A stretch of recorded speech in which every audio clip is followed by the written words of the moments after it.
Okay, welcome everyone.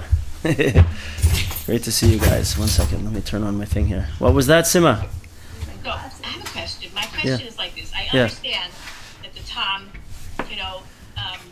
he wasn't so smart, he wasn't so crafty, and he went into a business where he really was not good at it. It's true. He didn't improve. Like he didn't think, well, maybe this wasn't the right. This doesn't take my potential and make it into anything. Right. It's just, I understand he's happy with his life. He's happy with whatever he gets from his, from doing this. Obviously, there are people who are poor who buy his shoes because that's what they can afford. But he didn't try, like, we raise our children saying, you do something and you try your best. But if you have potential for something, that's the area we're going to encourage you to choose as your career. Sure. So something like it bothered me that he didn't try to improve in his ability to make shoes. Right. Okay, that would be a fantastic observation. I mean, it is a fantastic observation. It would be a real big kasha, except that as we're going to see as we get farther, is that he definitely grows, and he moves upward and upward and upward until he advances. Right. I read on, so I know that he becomes something. Right. So the question that we're going to have to face with this really is what's the lesson? And the lesson is mostly going to be something to do with, like, once again we'll speak about it much. We haven't, in the way the story is written, it starts with the beginning with the two of them, and then he just talks about the Chochom for like a long time. We haven't gotten to the Tam yet, and to all of his attributes really. But the main thing is going to be that we're going to see is that a person who strives to always see Hashem in everything, to always see the good in everything, to always be looking for simcha, looking for happiness, and looking to be happy where they are, then that's really one of the main ways that Hashem will help that person to grow and to elevate. And he's going to have to move forward, and he will have to make some decisions. And we see he takes office and he becomes a leader and he does all these amazing things. But at this point in the story, really the main lesson is that he's happy to see Hashem wherever he is, and he does something and he sticks with it and he perseveres. And it's that perseverance and that trusting in Hashem and that being happy where I am right now, which is going to allow him to advance and make moves forward. Because like you're saying, Sima, I'm on the same page as you. You don't want to tell your children to become a shoemaker and in a one-room shop, and don't aspire to anything else beyond that. Obviously, right? But even that you aspire to, you want to do it well. Right. Yeah. You want to do it well. Yeah. We definitely want to be growth oriented and have a growth mindset. That's part of being us, right? Right. But I think at this point in the story, let's say the lesson so far is that the first step to that is going to be happy where I am, to thank Hashem all the time, to see Hashem everywhere I go, and to persevere and be thankful for what I have, as opposed to, really diametrically opposed to, the Chochom who finds a profession that's going to make him a lot of money that he's really good at, and he doesn't even start to practice it. And he has to go find something else already because he's worried, what's going to be? I'm not happy here and I won't be happy here. What am I going to do? He's all over the place. Right? So at this point in the story, let's hold on to Sima's question. Let's keep it with us as we go. Because now when we get to talking about the Tam, it's going to be blown open and we're going to have a lot to talk about. And we're all going to remember, hey, let's remember Sima's kasha. and we'll figure out the answer to it. Mirz Hashem. It's a great ha'ara. Okay, let's get going here. I want to tell you guys something, actually. I got a great Maisa to tell you within our Maisa over here. So, like we were just speaking about, one of the attributes of Tamimus is to always be connecting to Hashem. And through that, we're always seeing Hashem in everything that we do. Right? And we're always thanking Hashem. We're always knowing that it's the derech of a good breslever. Of of course, of any Jew, right? To be talking to Hashem, to be aware of Hashem, to be aware that there's a relationship going on, right? So sometimes we have to make a lot of effort, and sometimes things hit us in the face.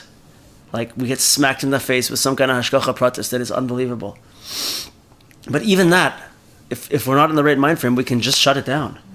So listen to this story. This just happened to me tonight. It happened to me over the last month. But this amazing thing happened tonight that I still can't get over. It's I hope I can tell it over well enough. So everybody knows I have a wine company, right? I make wine. So I got an email from someone in Vancouver about a month ago. And this person said, I'm going to be coming into Toronto to visit my children, my son and his wife. And, we love your wine. Maybe we can come, and we're going to be in Niagara-on-the-Lake visiting. Do you have a restaurant? Can we have some food? Can we have a tour? What's going on? So we happen to be reworking our winery at the moment, and we're not offering tours.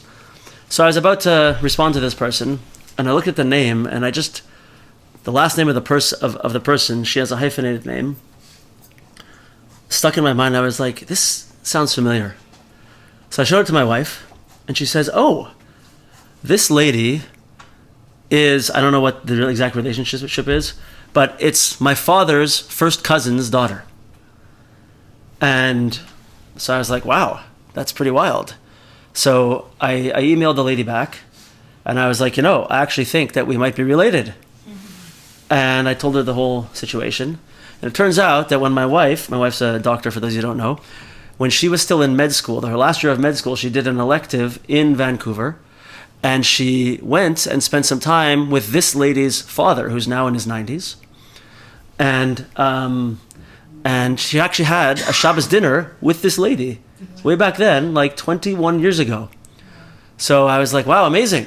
So that's not the story. So that's already exciting. So anyway, they came into town, and we went out to have dinner with them tonight, before the shiur, and so we're all sitting around having dinner. It was my family, and this lady and her husband, and her son and his family. So I'm sitting beside her son, and we're schmoozing through the dinner and talking about a few things to do with business and just interesting things. Comes out that we both have a little bit of knowledge and interest in Canadian Jewish history, which is a very fine subject, right? And so we were talking about where people came from. I'm from Winnipeg, and the immigrants that came to Winnipeg, they were offered land. If they came to Canada, they were offered land that they would be able to take a hold of and claim and start a farm. A lot of Jews came to the middle of Canada with this in mind, and most of them failed because they were not good farmers. Or in Manitoba's case, they didn't get good land. Like it was virtually impossible to be successful. So he's telling me how his family, they got a farm in Saskatchewan, and they ended up doing what they did, and then they moved to Vancouver, Saskatchewan, Vancouver. And I was like, yeah, it's really amazing. And talking about how there used to be a guide for Jewish soldiers in the Canadian Army about wherever there is in Canada where there's a Jew in a town somewhere, who they were, where they were, so you could go and get a kosher meal from them. And maybe, if you had to have a Seder, you could go to them, whatever. Talking about all these little small towns and how there was Jews in little pockets in the middle of nowhere. As a side point, there's a town in Saskatchewan that's called Edenbridge, like Garden of Eden, Eden Bridge, Edenbridge. And the story behind the name of this town actually is that it was a Jewish town in the middle of nowhere, like in an agriculture area, and they wanted it to have a Jewish name. They wanted to call it Edenbridge. But they wouldn't let them. The government wouldn't let them. They said, no, you can't make it a Jewish name. So they named it Edenbridge, but they called it Edenbridge, right? Which is interesting. Anyway, side point. Interesting. So I tell him, something really amazing happened. This was very interesting with these small Jewish areas, that right in the first few months of COVID, 2020, in the summer of 2020, here in Canada and like in many places, you weren't able to go anywhere. Like you couldn't travel, you couldn't fly. It was when everyone was on board with restrictions, right? Back in the very beginning. Most people anyway. And so we were like, what are we going to do? There's nothing to do. It's the summertime. So we decided, my family, we're going to go on a road trip. Where are we going to go? We're going to go on a road trip to Nova Scotia on the East Coast. And we're going to rent an Airbnb. And we're just going to hang out there on the East Coast in an Airbnb. And actually, they weren't letting people even drive through New Brunswick at that time. We had to get special permission to just drive straight through New Brunswick. Anyway, so we go there. Fine. And it's a nice place. It's on the coast, and there's a big forest beside me. It was lovely. I got to spend a lot of time in the forest. It was nice. And so I go out for a drive one time to get some supplies, whatever. And I'm driving down this road out in the middle of nowhere. It's rural, completely rural. As I'm driving by, I see a cemetery which looks like there's Hebrew letters. And I look a little closer, and sure enough, it's a Jewish cemetery in the middle of nowhere called Achidas Achim. Like something, I think that's what it's called. And I was like, wow, I got to check this out. Like, how could it be? I'm in the middle of nowhere, Nova Scotia, Canada. It can't be. So I get out, and I'm looking around, and it's a cemetery. The grass is cut. Someone takes care of it around there. So I look around, I see these matzevas, big tombstones, and I'm mind blown. I start davening, I say Tikkun Klali, and I'm like, wow, amazing Hashgacha Pratis Hashem that you put me to this place. I'm just driving out in the middle of nowhere. Thank you, Hashem. What Hashgacha Pratis? And so I take some pictures of the place, and I'm telling this guy beside me, our mutual interest in these little Canadian Jewish sites. I'm telling about it, and I pull out, and I'm like, take a look at these pictures, and I flip through the pictures, and I'm like, wait a second, this tombstone has your same last name. And he looks at it, and he says, this person's name is Lazarus Wenner. He says, that's my great-great-great-grandfather. Wow. That's my great-great-grandfather. We're so connected, all of us. Huh? These people that we just connected with out of the blue, and we had a dinner together, and we started talking about this interest. And I had the picture. I was at his great-great-grandfather's tomb, out in the middle of nowhere that no one ever goes to. I showed it to his father who was there. This is his great-grandfather.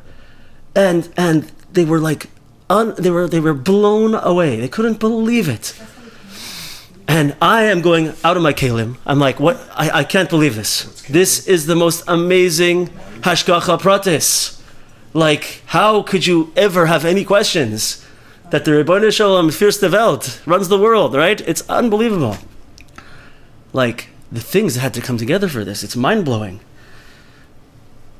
Like, it doesn't make sense. It makes perfect sense, of course. But what I wanted to say is that, first of all, sometimes Hashem just gives us something where he's like, oh yeah, don't worry, I'm going to show you. I'm behind everything. And you'll see, which is very nice. But I just wanted to tell you, I told this to one other person, and when I told them to, they were like, oh, what a coincidence. And I was like, what? That's what you, what a coincidence? That's not a coincidence. That's way, way beyond a coincidence. And the point being is that you can be faced with amazing things. You can be faced with Hashem right in front of you. But you can be a Chochom, and you can choose not to see it. You can look away. You can tie it all to nature, to just happenstance, right? And this is one of the main differences between the Chochom and the Tam. So the Tam is seeing Hashem in everything, and the Chochom is almost purposefully ignoring Hashem. Like the Tam is forging, remember, like we said last week, the Tam is forging himself into beautiful gold, and he sees Hashem in everything, and in his avodah. And the Chochom is busy creating things of false beauty that only cover up Hashem in the world. The Tam is revealing Hashem, and the Chochom is covering up Hashem. Right? His wife's not a big supporter, so he's like the archetype of complete amunah. Right. Absolutely. Okay. So yeah, I had to bring up that story because to me it's mind blowing. Okay, so I said last time we would continue with in Rav Arush's book with the inyan of worry, which is on page 94, if you want to see it, and then we'll get into what's going on. We'll get into more. So at this point, we're in the place where the Chochom learned already how to be a goldsmith, and he's now worrying.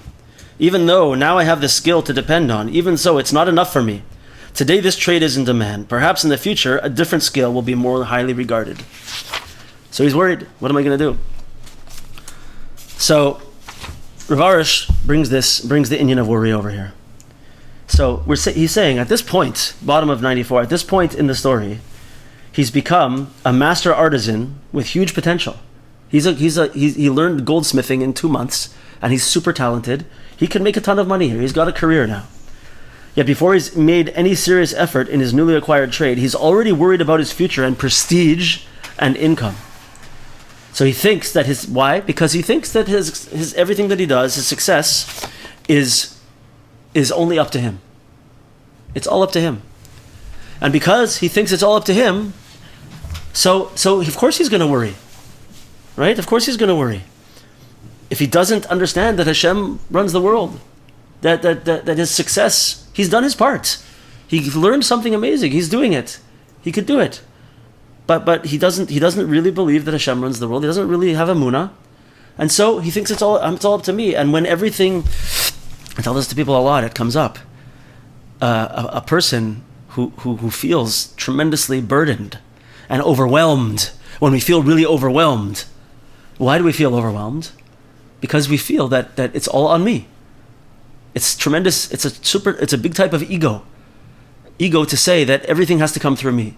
If I don't decide right, if I don't do the right thing, if I don't figure things out, then it won't work, right? Not only, it's not the type of ego where a person appears to be haughty and think they're better than everyone else. It's kind of like a fear-based ego where a person worries that if I don't do it, it's not happening. So therefore, everything's up to me. So therefore, I could get tremendously overwhelmed. I could feel like the world is on my shoulders, right? Mashen Kain, someone with powerful emunah, says, okay, listen, Hashem runs the world. I'm going to try to do this today. Hopefully, and Hashem will take care of the results. We always say this, that we have to do our part, but the outcome is not up to me. I'm going to do my part. I'm going to do the best I can. But the outcome is not up to me. Hashem takes care of the outcome. Leave some of the burden for Hashem. He can take it. Put in the effort. He can do it. The results are up to Hashem. He can do it. So Rav Arush says, at the bottom of this, emunah or worry? Which one do you want? That's the choice. Emunah or worry? I remember dealing with, having to deal with things that bring anxiety, and having to make a conscious decision at some point, because we face things that are scary in our lives, that are worrisome and frightening, right? And sometimes when you start to feel it, you have to make a conscious decision to say, okay, wait a second. I'm getting scared. I'm getting worried. I'm getting anxious. I'm getting upset. Whatever it is. Okay, Hashem runs the world. Whatever's going to happen is going to happen. There's nothing I can do about it. Leave it to Hashem. Leave it to Hashem.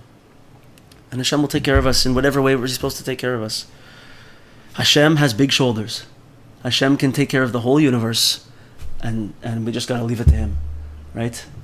Of course, it doesn't mean that we don't do our part. It doesn't mean that we don't put in our energy and have our aspirations and do what we have to do. But it has to be from a place of realizing that I'm just doing my part, and Hashem's going to take care of the rest. People often, this is the curse of people who are overthinkers, or people who struggle with this aspect of emunah, right? Is the famous question of, how do I know how much hishtadlus I have to do and how much emunah do I have leaving it up to Hashem? Hishtadlus means the effort that I have to put in. How do I know? When have I done enough? When have I not done enough? There's no formula. How do I measure it? Because if someone's used to planning everything out and thinking everything through and always making it up to me, if I don't decide exactly the right amount of work to do, then it's not happening. Right? Such a person who always has this cheshbon, always has this calculation going in their head. It's very, very, very, very difficult.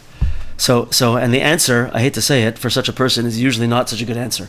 But Rav Nosson brings this up one time very clearly, What is the appropriate level of hishtadlus? What's the appropriate level of effort that I have to put into something? And he says, so it's simple and it's clear. And he just says, you have to put in a normal level of hishtadlus. Not above and beyond. Don't go crazy. A normal level of hishtadlus. A normal level of effort. How do I know how I should be looking for a job, looking for a shidduch? What do I do? How many resumes do I have to send out? Just be normal. Put a normal level of hishtadlus in. And then from that point, hammer emunah. Super hard. Focus on Hashem. And that Hashem, I trust Hashem. And Hashem's going to take care of me. I did my part. I love you, Hashem. Please help me. Thank you, thank you, thank you, thank you. And talk to Hashem and have a relationship with Hashem. And then the things will flow. Right? But someone who doesn't have this is going to live in the realm of worry. He's going to always be worrying. It's mamish painful. Am I doing it? It's to worry. What if I haven't done enough? It's like a fear that if I haven't done enough, Hashem's a tyrant. And if I didn't figure out in my own mind exactly the right amount of effort to put in, then he's going to punish me and say, oh, you didn't get it right, so too bad, you're cut off. It's not Hashem. Right? Just do your effort. And then from the main thing is, from that place of effort, go straight to emunah, straight to bitachon, straight to hashgacha pratis, straight to seeing and talking to Hashem. Which one do we want? Which one do we want? So how can you be a person like this? You got to follow the advice of Rabbi Nachman. If you want to really be this person, it works, right? And Rav Arish talks about it all the time. And I would say one of the main thrusts of all of Rabbi Arish's stuff on this story and the Sefer is the idea of constantly being involved in tefillah and hisbodedus, always talking to Hashem, always talking to Hashem. A person, what do I always say that Rabbi Arish says? If you speak to Hashem, you'll have emunah. If you don't speak to Hashem, you don't have emunah. Don't even pretend. Don't even pretend. Right? I was speaking to a person recently who found himself starting a relationship with a certain lady, and the way the relationship was going is that it got a little bit intense, and they're both from divorced families, so they have to bring people together. It's not so simple, and so the lady said, "I need some space. We need to just slow this down. I need to have some space." And so this person decided that, you know what, I better go and talk to her and knock on her door on Shabbos and tell her, I just wanted to say hi, I'm thinking about you, whatever. And I was like, don't go. Don't go. You got to give some space. She wants space, give her space. Anyway, he went, and she was very upset. And she's like, this is exactly what I was worried about, so on and so forth. The next day, the person comes to me and says, I think I'm going to write her a letter. A big long letter explaining everything and telling her everything that I feel and why this and why that and how I think she's wrong and whatever. And I was like, no, don't do this. This is not space. You got to give space. But the main thing is really, why am I telling you this? This person is a sweet Jew, a very, very loving, caring person, an awesome person. But one of the aspects over here, it's exactly what we're talking about. So I feel like if I don't do something now, right, then it's not going to happen. I'm going to miss my chance. It's not going to work. It's absolutely being withdrawn from the realm of emunah. And so one of the things I said to this person, which is a very interesting, sometimes it works this way, is what if you're going to give in to this pull that you have, this yetzer that you have, that I must do something, right? That's not called hishtadlus. That's not effort. It's actually the opposite. It's not putting in effort. It's giving in to my yetzer. The effort that you have to put in is to hold back. You have to do your hishtadlus in having gevura to hold back over here. That's effort for you. It's not effort for you to just give in and keep going, right? Like I said, this person is a beautiful, sweet, wonderful man, a special person, and I don't want to sound like I'm saying negative things about him. But you hear what I'm saying? There's a different cheshbon. What is the effort for me? What is my hishtadlus in this? And how do I figure these things out? There's two things about hisbodedus that are going to help a person through this. First of all, I can do what Rav Arush is talking about here. One second. He uses a few self words.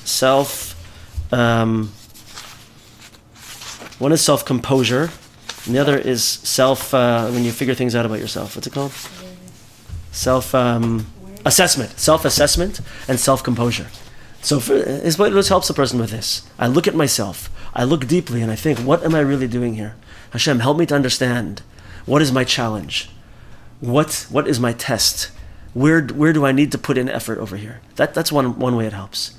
And it enables a person to compose themselves, to step back and to think and to contemplate and to figure things out, so I don't just rush into things. Is the second thing. And the third thing is by engaging in speaking to Hashem on a regular basis, I am always connected to Hashem. I'm constantly connected to Hashem. And when I'm constantly connected to Hashem, I live like I'm constantly connected to Hashem.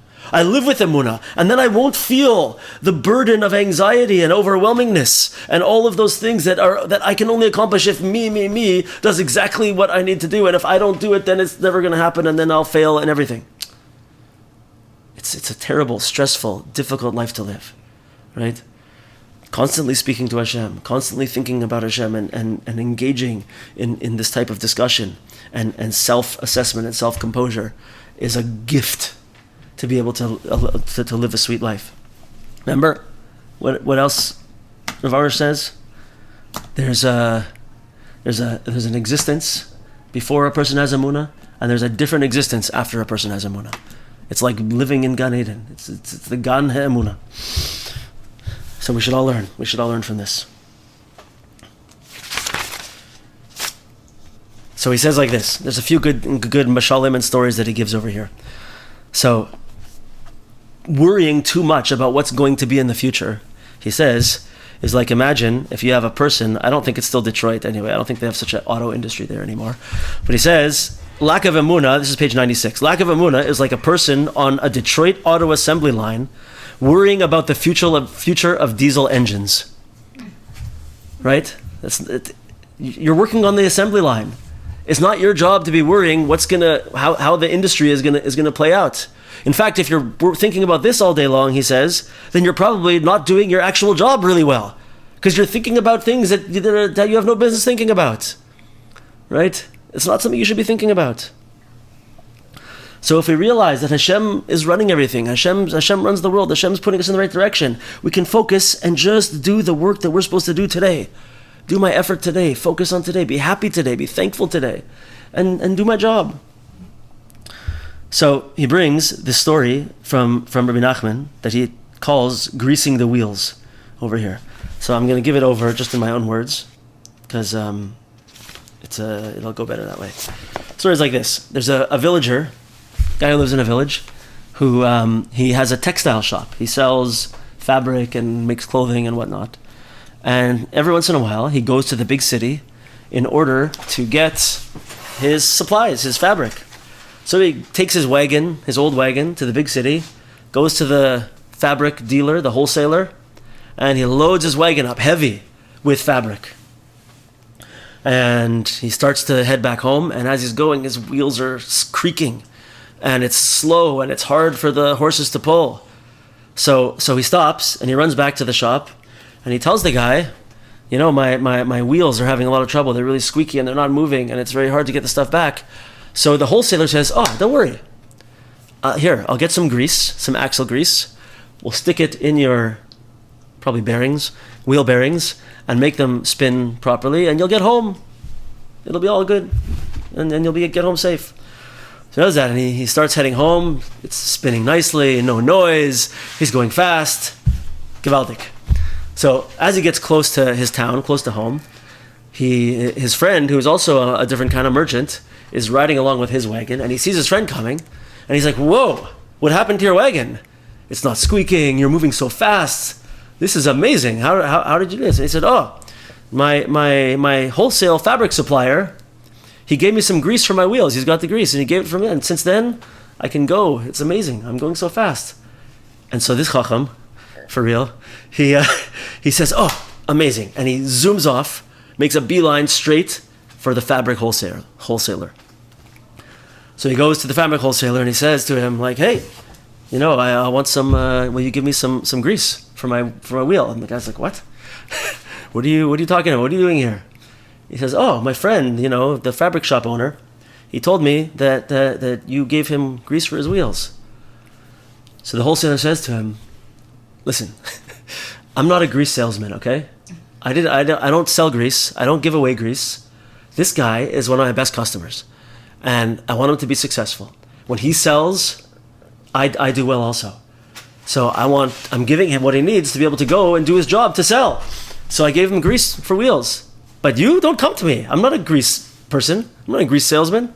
Go to a wagon shop. I don't know, garage, whatever they were called back then. The wagon repair guy and get grease for your wheels. Don't come to me.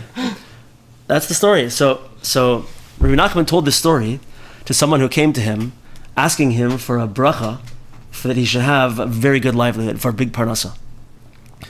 So Rabbi Nachman said to him, my students and my followers, they are people who their only desire is to do Ratzon Hashem, is to do the will of Hashem, and to learn and to daven and to do acts of kindness and mitzvahs, and to be close to me and close to Hashem. So I give them tremendous blessings that they should have big parnasa, because they're doing what they're supposed to be doing in the world. But you, I can't give a blessing to, because you're not doing your job. If you want to do your job, then I'll bless you that you should have everything you need. But Rabbi Nachman said to him, I'm not a grease dealer. Don't come to me for grease for your wheels. Right? So this is what does this have to do with what we're talking about over here? A person,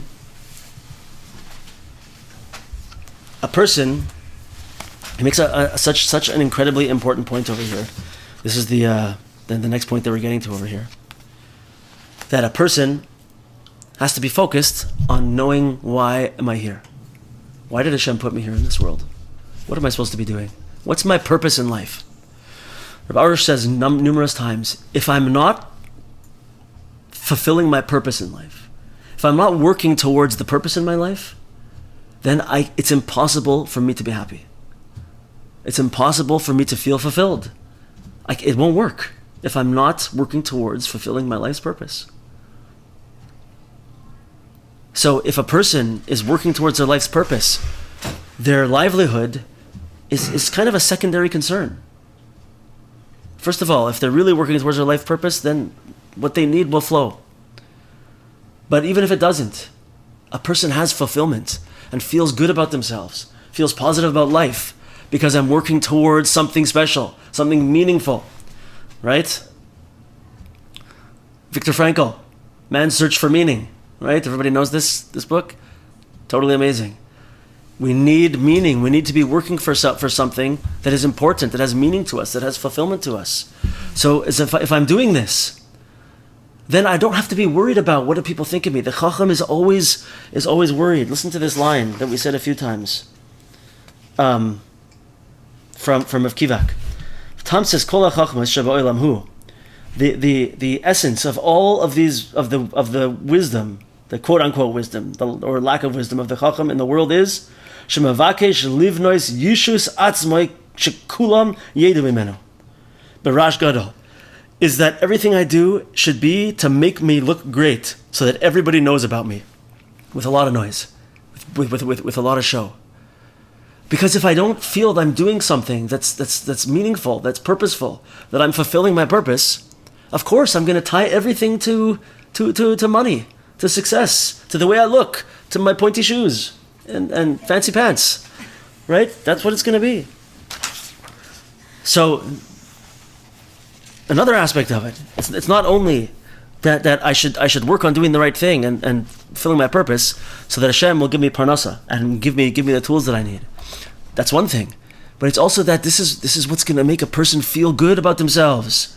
I'm going to feel positive and fulfilled, like I'm doing something with my life, right? It's so important and so amazing. I wrote down here on this idea that we have to get on the wave of Ratzon Hashem. I know I talk about this a lot. We have to ride the wave of Ratzon Hashem. Am I trying to do something in the world that Hashem put me here for? Or am I just trying to fight against it? and only look for fame. So Rabbi says now over here, a little farther down, imagine what he could be doing amazing. He could be happy. He could be enjoying life. He could have built a prestigious customer following and made a lot of money. But no, he opted to worry about the future. He saw the world through dark-colored glasses of emunah deficiency. This guy in particular, he has the tools to be successful, but he just can't. He can't see positivity and happiness. He's got to be worrying about the future. So he says also over here, another mashal that my wife really liked. He says like this, middle of page 99. Why be concerned about future problems? With emunah, we know that if Hashem gives us a problem in the future, He will also give us the tools to deal with that problem. But today, we don't have the problem, so we don't need the tools. Who is silly enough to carry a car jack when riding the bus or train to work? Imagine you're on the subway and you see a guy carrying a car jack with him to pump up a car, to lift it up, to change the tire. And you say to the guy, oh, what happened? Are you going to fix your car? And he's like, no. This is just the way I get to work every day. But what if I need to change a tire? What if something happens? And you look at this guy like, what are you, crazy? First of all, you can't lift up a train with your little car jack. And it's not your job. Your transportation is taken care of already. What are you carrying this around for? You don't need it. The Chochom is making up things to worry about that don't exist. Everything's great for him right now. He could be happy. He could be successful. But he's choosing to carry a car jack with him on the subway, like a crazy person. This is what's going on. Listen to this. We might laugh at the example above, but many of us are proverbial worriers who carry heavy car jacks of woe in our emotional briefcases when we're not even driving a car. When do we worry about things that are not even in our purvey? When do we start to think about worries in the future that are not even on the horizon for us? But we put them there, we take them there. Wild. So the next section in Rav Arush is called The Big Lie. You guys read this one? So what's the big lie? Let's see.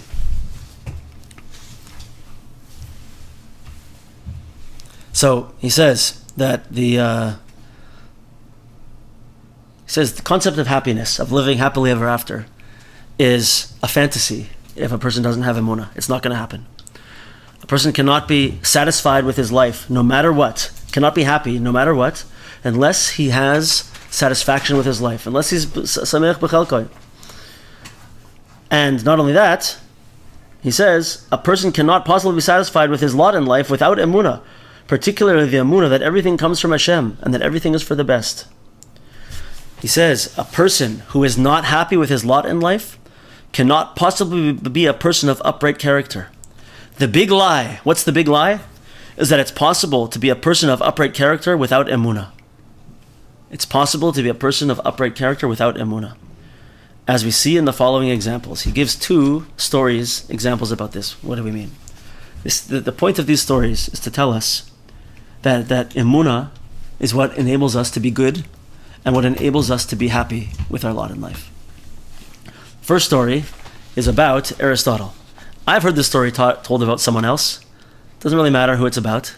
Whichever one is true is good. But let's hear it.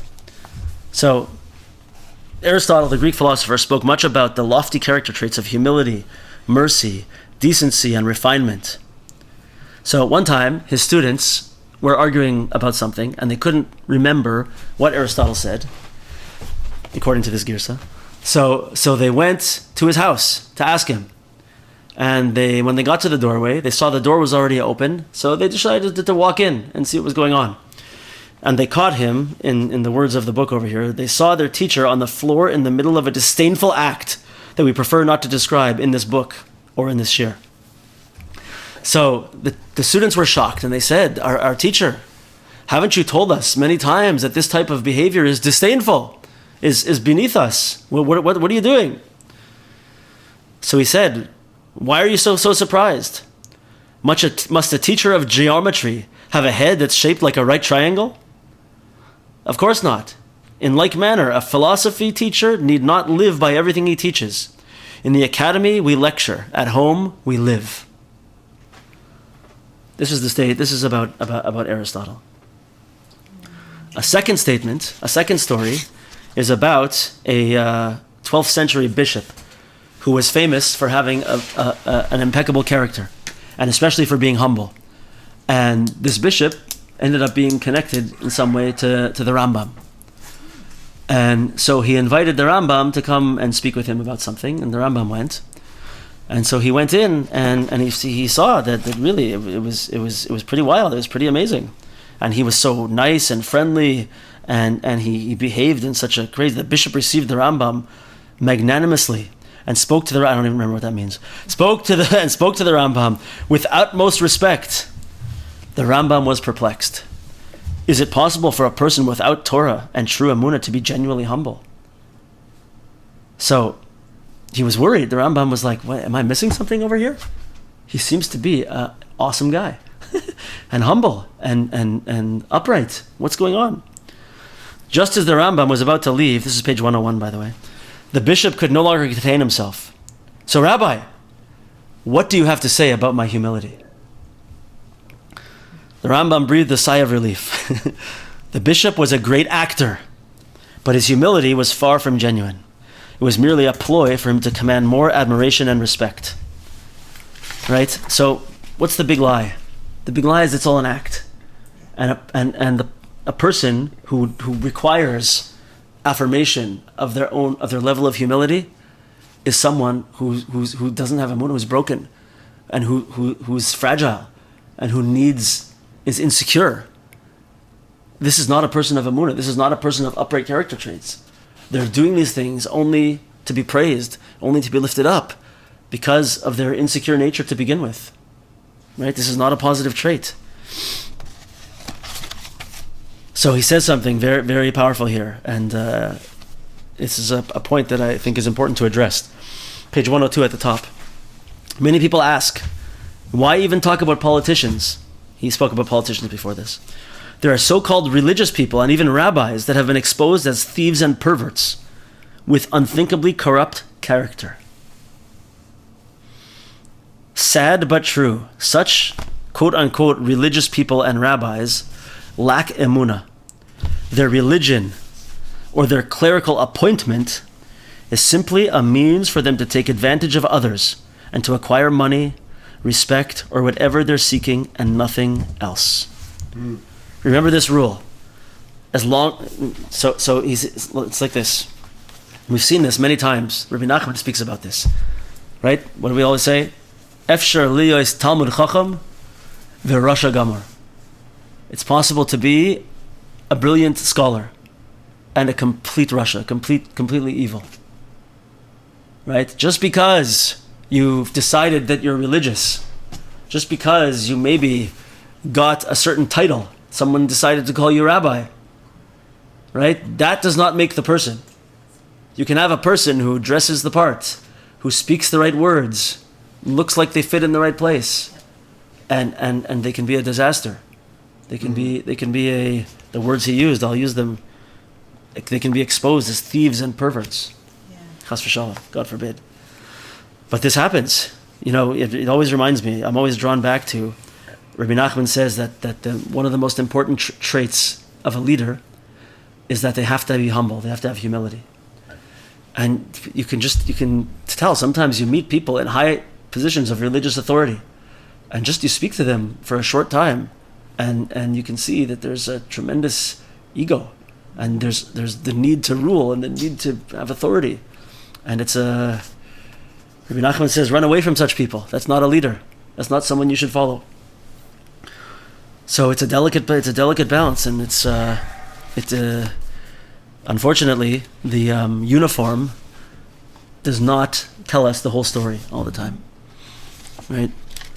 So a person who cultivates a real deep personal relationship with Hashem, who has real emunah, who talks to Hashem, who has a relationship with Hashem, a connection to Hashem, this is the person who is going to be happy with their life, who's going to be on the right track, who's going to be fulfilling their purpose.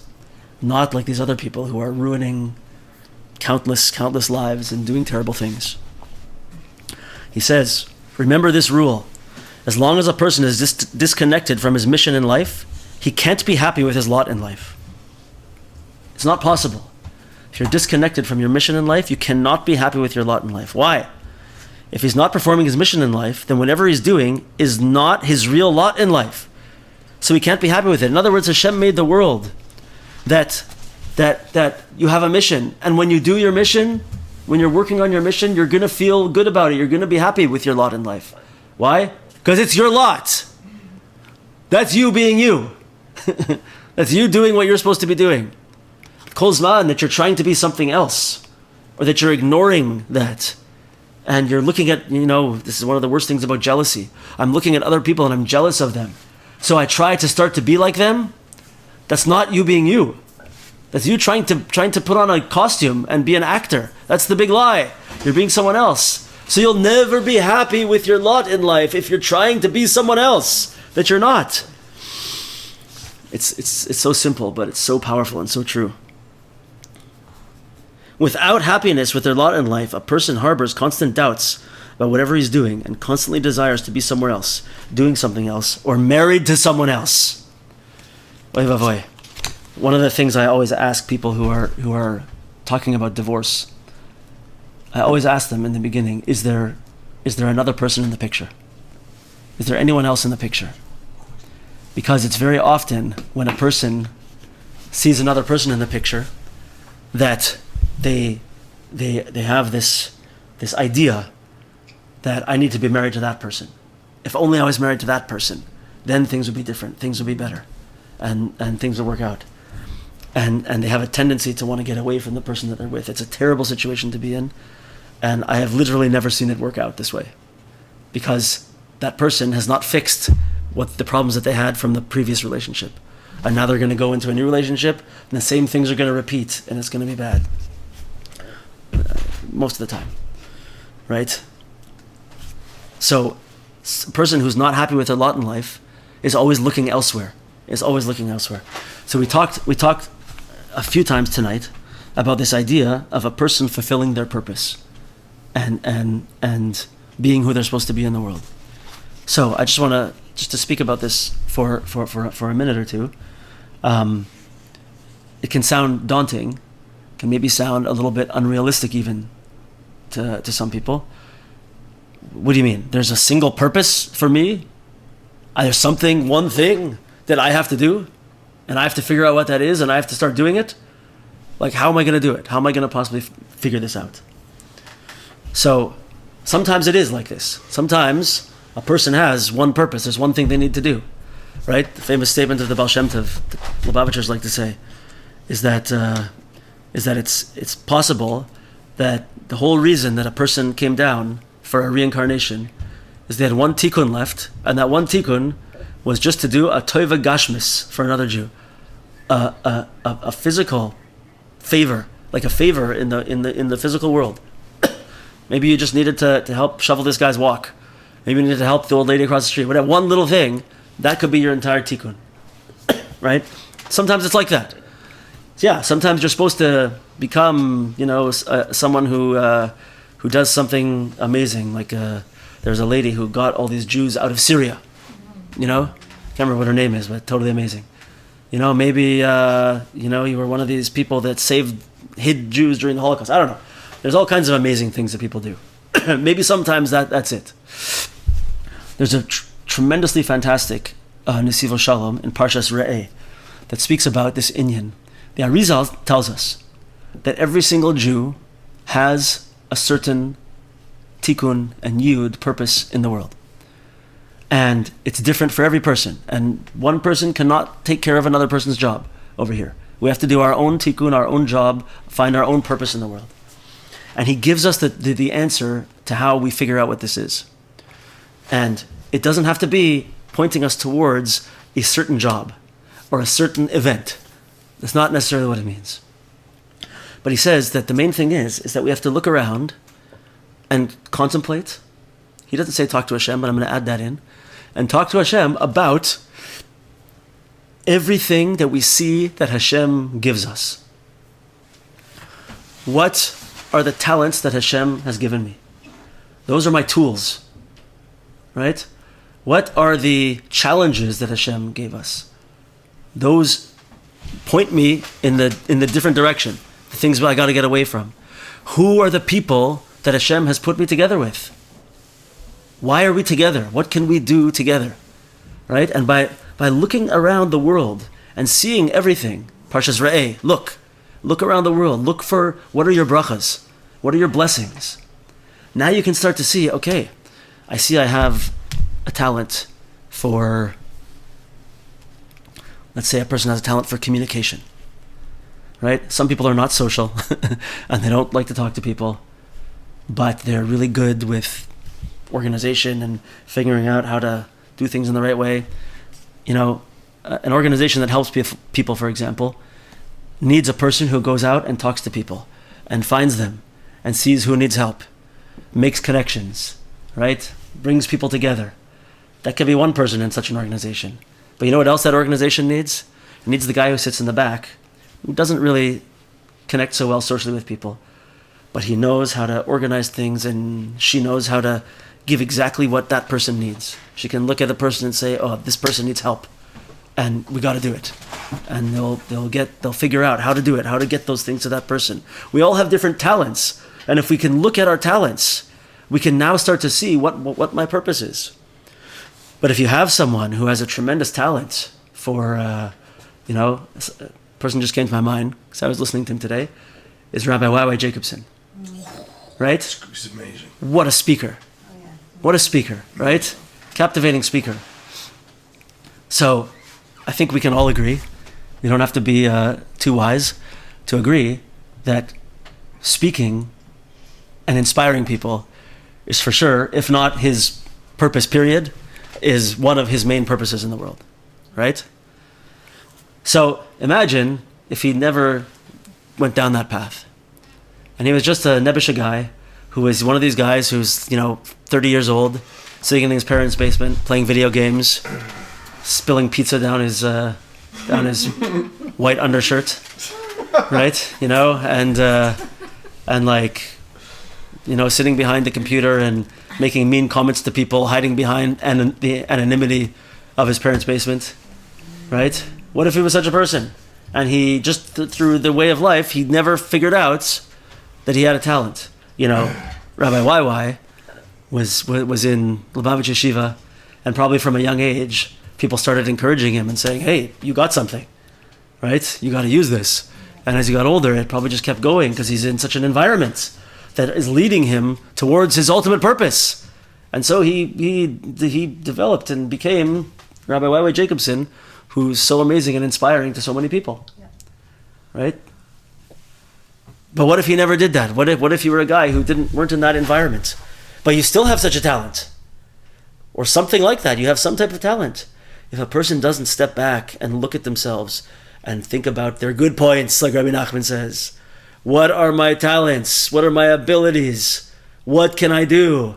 Now I can start to find what Hashem put me here. Now, one more thing. Imagine, how would Rabbi Y.Y. Jacobson feel sitting in that basement? How would he feel about his life? Would he be happy? He's not being him. He's not using those things that Hashem gave him to fulfill his ultimate purpose. He'll never be happy with his lot in life because he's not doing something meaningful. He's not achieving what Hashem gave him the ability to achieve. This is one of the beautiful and important points that Rabbi Arush brings over here. So fantastic. So we're running out of time here. I want to just speak about the next thing that we're going to come on to over here is let's just read the English part of the story and speak for 2 minutes about the doctor. Afterwards, so now he's been a goldsmith, he's been a Steinschneider, a stone cutter, right? And he could mamish be making crowns for the royal family now. This ultra talented guy with these two skills, but he can't take it. He's like, no, this is not good. Afterwards, he pondered philosophically. Even though I have two trades Who knows if both of them might fall out of demand? Better that I learn a trade that will always be important. He reasoned, according to his understanding and philosophy, that he should learn to be a doctor, the medical profession, which is always needed and important. So first of all, so he's going to become a doctor. Okay. So first of all, Rav Arush says, bottom of page 103, you might think, what's wrong with learning to be a doctor? Medicine is truly a profession that is always in demand. Rav Arush says, you're right. Right.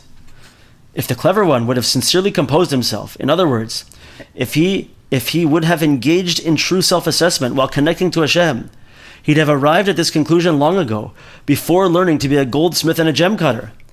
But now his decision to learn medicine is just as random as his previous decisions. If he would have stood back, he says this earlier on, and contemplated, who am I? What should I be doing in the world? What's my purpose? What does Hashem want from me? How can I properly... Will this be something that will make me feel fulfilled? Do I feel like this is purposeful and meaningful to me to do this? He wouldn't have become a goldsmith. He wouldn't have become a gem cutter. He would have gone for something like being a doctor, where if he had the right intention of helping people, taking care of people, giving people the ability to live, like there's a lot of positive things about this. I guess right? I got to cancel my law school application. Maybe, right? But he didn't do this. He's just bouncing back and forth. He's never composing himself. He's never assessing himself, and he's never connecting to Hashem and meaning and purpose in his life. So he's bouncing all around. Any one of these professions could be a noble pursuit, could be something good to do. But when he's just flying around without guidance from himself, from those who are wiser than him, and from Hashem, there's nothing. And he's never going to be happy. He's once again never going to be happy. So, just to finish off here, we'll talk about the Indian of being a doctor for a second. It happens to be that in the writings of Rabbi Nachman and Rabbi Nosson, there's a particularly negative view of doctors. And it's something that there's a lot to understand about it. Especially back in those days, like talking a couple hundred years ago, doctors really did not, for a large portion of the time, had no idea what they were doing. And they would try different things, and there were certain things that were in fashion that sometimes worked and didn't work. And so, Rabbi Nachman said things like Hashem makes it that there's different herbs in the world, and that certain herbs have a power, right? But he said it's Hashem that has the power, and he gives it to the herbs. And if a doctor would say Hashem's going to heal someone, and I'm just a messenger, and the herb is just a messenger, mm-hmm. It's a different story. Mm-hmm.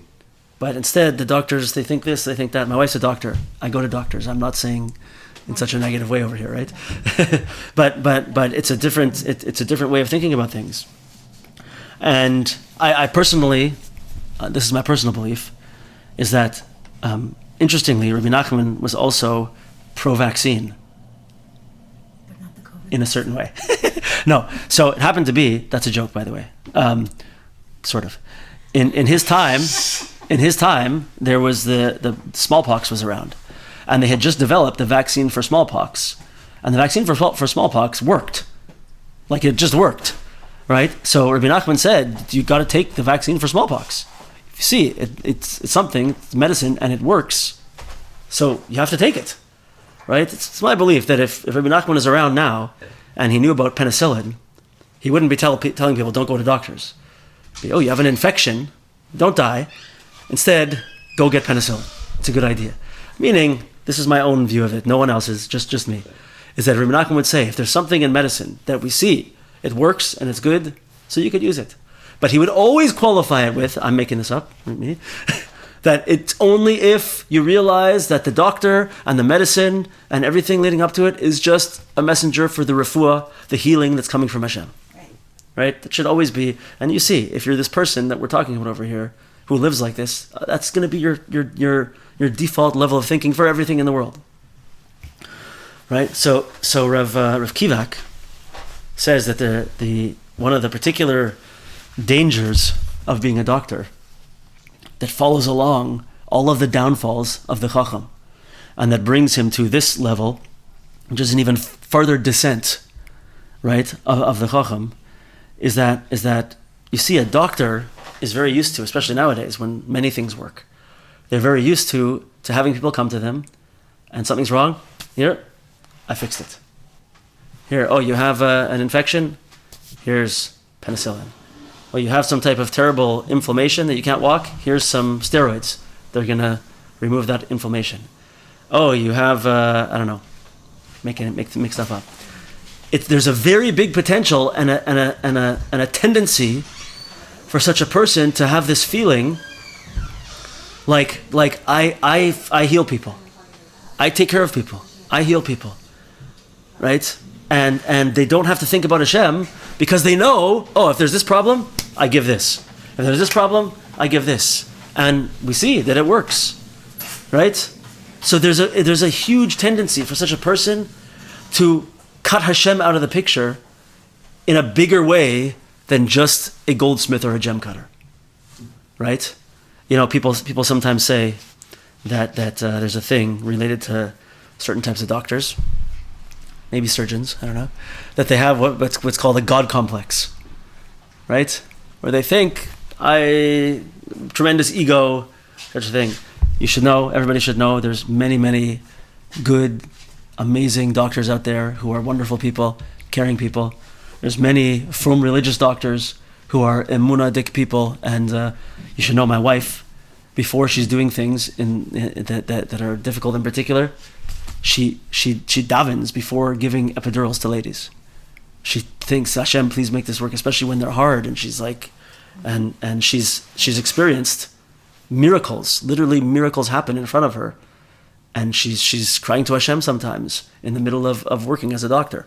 There's fantastic doctors out there, but there's a potential, more so than in other positions, to develop a God complex and to develop a feeling, a sense that I do it. It's me. Exactly what we've been saying all the time over here. That the Chochom wants to show, look at me. Look what I can do. Look at my abilities. I want everybody to see. That's why he refused to marry in his first town, because he has to go somewhere else so more people can see him and know him. And then he can come back to his place and show people how great he is. Right? It's all about showing my own greatness, my own ego in front of everybody else.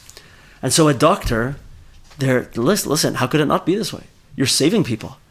You're healing people's illnesses. What a power. What an ability, right? But along with that power and that ability and that gift is a tendency to be taken away from emunah. So this is why Rav Kivak says it's a particular downfall for the Chochom over here. By this point, he's cut Hashem out. He's not thinking about Hashem at all. He's just the king of the world. And he believes that he's just going higher and higher and showing everybody how great he is and how it's all about him. It's all about his ego. So just to wrap up, guys, let's remember the main points over here, and they're continuing to build as we learn the story. Are that we need to always be in a state of self-assessment and what's the second one? Self-composure, hisboinenus, contemplation, talking to Hashem, always connecting to Hashem, always being with Hashem, always looking for hashgacha pratis, divine providence, always living with hashgacha pratis, and always asking myself, what does Hashem want from me right now? Being happy where I am because this is where Hashem put me, and allowing Hashem to guide me to my next stage without having to push myself because I'm not happy where I am. Appreciate and thank Hashem for all of our gifts. Look at my gifts and my abilities and try to understand what they are, and therefore be able to use them in fulfilling my purpose, because that's why Hashem gave me those gifts, so I can do something in the world. And we should remember what he said, that only a person who is really working towards fulfilling their purpose will feel happy. Will feel happy with their lot in life. Will be samech b'chalkai. Will be able to keep moving forward. We always gotta be, the tam is always plugged into Hashem. And the Chochom is always trying to conceal more and more of Hashem in the world. Whew. That's it for today, guys. Thank you, everybody. Any questions or comments? You know what I mean? I do know what you mean, and you're not the first person to bring this up. Okay. So Vered's asking, just in case you didn't hear, that we've heard stories before that people finish a certain tikkun and then they die, and then that's it. So should we be afraid that we're gonna actually, if we work too hard towards fulfilling our purpose, maybe Hashem will say, "Great work, you're done. Let's go." Okay, so let's step back a few paces from that and look at it for a second. Let's say that really happened. Let's say you really fulfilled your purpose, and then it's time for you to move on.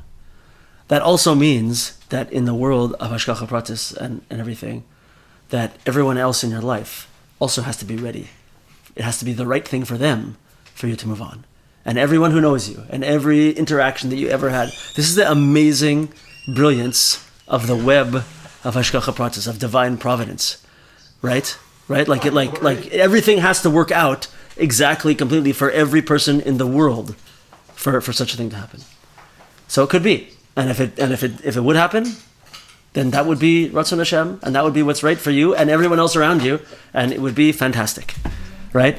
But having said that, very, very, barring past life rectifications that are